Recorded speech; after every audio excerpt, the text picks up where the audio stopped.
රටේ තරුණයෝ හැමෝම මාර ලොකු විශ්වාසයක් තමයි චීවරය ගැන තරුණ භික්ෂුන් වහන්සේලා හැටියට අපි ගැන මේ වෙලාවේ තියලා තියෙන්නේ. එහෙමයි.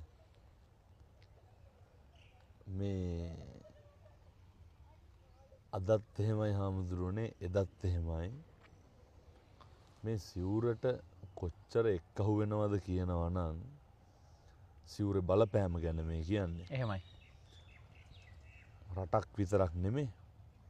එක ජාතියකට කොටු වෙච්ච පිරිසකුත් නෙමෙයි. එහෙමයි. ජාති ભેදයකින් තොරව බොහෝ මිනිස්සුන්ගේ මතිමතාන්තර සුමගට ගන්න පුළුවන් ප්‍රබල අවියක් තමයි සිවුර කියලා කියන්නේ. එහෙමයි.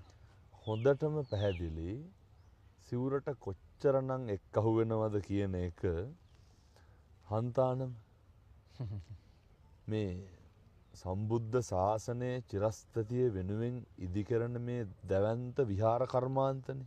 එහෙමයි.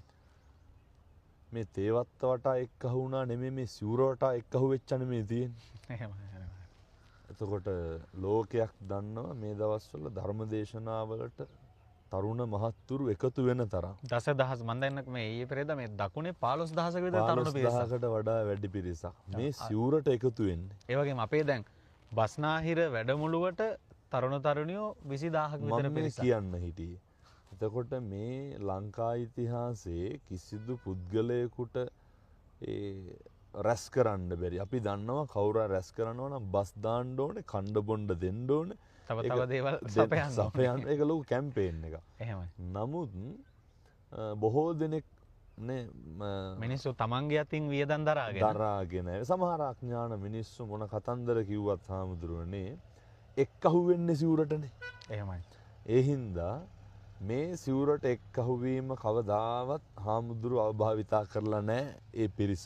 එහෙමයි. ඒකට හොඳම සාධකයක් තමයි මේ ඉඳගෙන අද කතා කරන මේ හන්තාන. ලෝකයක් මිනිස්සුන්ට වඳින්න තව අවුරුදු 100ක් එපිටින් එහාට ගියත් මේ සම්බුද්ධ ශාසනය බැබලෙන්න වැජබෙන්න ඕන කරන මේ කන්ද උඩ ඒව අපූර්වට ඒ කර්මාන්තය නිර්මාණය වෙලා තියෙනවා.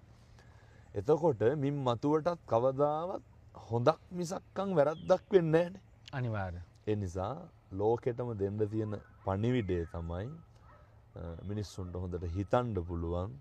මිනිස්සුන්ට මේ තැන්වලට ආපුහම මේවා හොඳට තේරෙනවා. දකින්න පුළුවන්. භික්ෂුන් වහන්සේලා සමහරක් භික්ෂුන් වහන්සේලා ඇති ඒ අදහස හරි වැරදි විදිහට අවභාවිතා කරන්න උත්සාහ කරන පිරිසක්. ඇත්තටම මේක මේ සමහර වෙලාවට තරුණ සමාජයේ අපේ මේ ගිහි සමාජයේ කවුරු හරි